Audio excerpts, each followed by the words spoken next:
Y en Polonia, un equipo de arqueólogos de la Universidad Nicolás Copérnico ha encontrado una tumba de un niño que tenía aproximadamente 7 años. La tumba data del siglo XII y lo extraño es que este niño estaba enterrado boca abajo y la tumba tenía un candado de forma triangular. ¿De qué se trata? Vamos a descubrirlo en el siguiente reportaje. Durante los siglos XVIII y XIX, una plaga de vampirismo recorrió toda Europa. La sociedad creía en vampiros.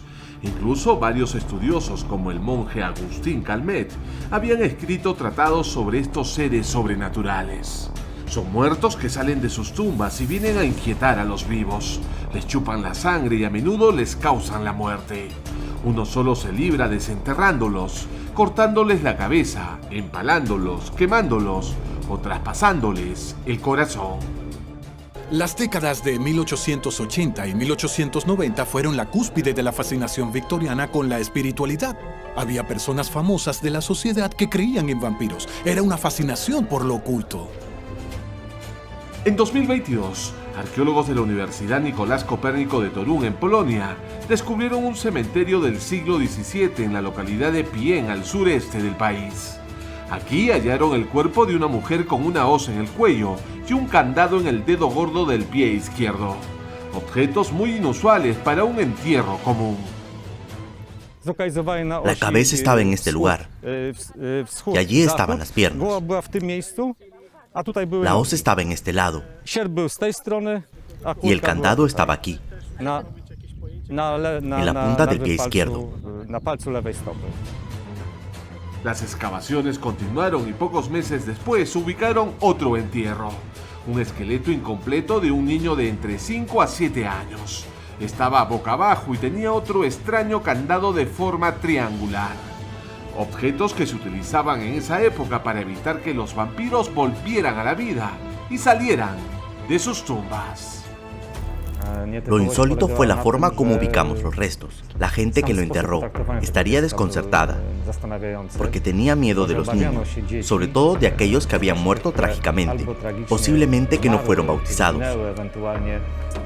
Pero, ¿por qué estaba enterrado boca abajo y con esa protección? En aquella época muchas personas fueron señaladas como vampiros por tener algún rasgo genético inusual, comportamientos extraños e incluso sufrir alguna enfermedad como la tuberculosis. Terminaban siendo apartados y al morir se les enterraba en lugares prohibidos con dispositivos antivampiros para que no volvieran de entre los muertos. Eran personas rechazadas que fueron temidas en vida y después de la muerte la gente tampoco quiso recordarlos. La concepción moderna de los vampiros nace con la novela Drácula de Bram Stoker de 1897, un escritor irlandés que pasó a la posteridad por crear al personaje más terrorífico de la literatura mundial. El Drácula de Bram Stoker fue una mezcla de varias leyendas de vampiros del mundo entero. Él nunca fue a Rumania, nunca fue a Transilvania. Encontró esa investigación en libros y ahí encontró el nombre Drácula. El primer nombre de la novela de Stoker fue El No Muerto. Luego encontró una descripción histórica del gobernante romano Vlad Tepes III, quien lideró el país entre 1448 y 1476. Un hombre famoso por torturar a sus enemigos por empalamiento y responsable de la muerte de más de 80.000 personas. Vlad nunca bebió sangre de sus víctimas, algo que inventó el escritor irlandés. Entonces, ¿cómo relacionó su novela con los vampiros chupasangre? En 1892, la historia de Mercy Brown, una mujer de 19 años de Rhode Island, Estados Unidos, fallecida por tuberculosis, llegó a sus manos. Se creía que era una vampira que bebía sangre para ser inmortal. La creencia de que el espíritu sobrevive a la muerte permite fantasear sobre ese periodo que va desde el fallecimiento hasta la llegada del alma al otro mundo. El temor a que el alma no pueda separarse del cuerpo siempre está presente. Por eso las leyendas de muertos que vuelven de la tumba están tan extendidas. El cuerpo de Mercy Brown fue exhumado. Buscaron vides creciendo en el ataúd y fue sometida a un ritual para evitar que vuelva de los infiernos. Se cortan las vides, se sacan los órganos vitales y se quema todo eso. Y así se resuelve el problema. El investigador Michael Bell y el arqueólogo Nicholas Melantoni han investigado el caso del vampiro de Griswold en Connecticut, Estados Unidos. En noviembre de 1990, una obra de mejoramiento de la ciudad dejó al descubierto 28 tumbas de un cementerio familiar. Una de ellas llamó la atención porque tenía las iniciales JB. En su interior se descubrió el esqueleto de un varón cuyo cráneo había sido separado del cuerpo y colocado sobre dos fémures cruzados, muy similar al de la bandera pirata. Pero no era un corsario, sino algo más tétrico, un supuesto vampiro.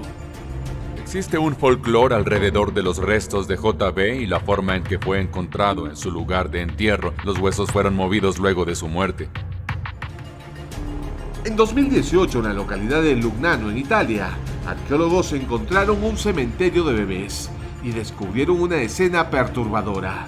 Restos de un niño de cerca de 10 años, al que le habían puesto una piedra en la boca y cuyos colmillos habían sido arrancados. Los expertos señalaron que podría ser el funeral de un vampiro. En el hueso temporal se evidencia un corte justo por encima de la mandíbula, que va del lado derecho al lado izquierdo del rostro. Los estudios señalan que el niño habría muerto de malaria en el siglo V. Su esqueleto fue enterrado en una iglesia abandonada, algo que aumenta la teoría de ser un niño vampiro. ¿Realidad o simplemente superstición? Lo cierto es que durante muchos años, una parte de la sociedad mundial estaba convencida que los vampiros eran reales.